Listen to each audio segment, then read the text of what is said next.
ভাই, আজকে না বাজারে গেছিলাম। তো বাজারে যাবি না? সারাদিন বাড়িতে বইয়া থাকবি নাকি? বাজারে একটা লাউ নিয়ে গেছিলাম। তা লাউ নিবি না? বাজারে কি খালি হাতে যাবি? তারপর এক ভদ্রলোক এসে লাউয়ের দাম জিজ্ঞেস করলো। তো জিজ্ঞেস করবো না, দাম না জানি লাউ নিবো?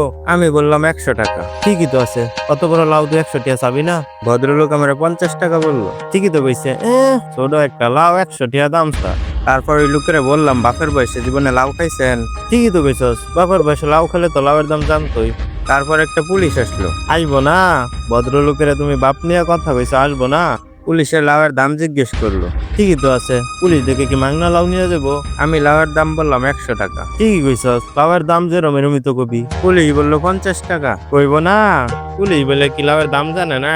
আমি পুলিশে কইলাম, বাপের বয়সে জীবনে লাউ খাইছেন? কবি না, পুলিশ দেখে কি তুই ডরাইবি নাকি? এরপর থানায় নিয়ে গেল। দেবো না, তুমি পুলিশের বাপ লইয়া কথা কইছ। কিছুক্ষণ পর ওসি স্যার আসলো। আইবো না? দেখো তোমার উপরে এখন আর কি কি হয়। তারপর আমারে সাইরা দিল। আরবো না, তুই আবুল্লার ভাই না?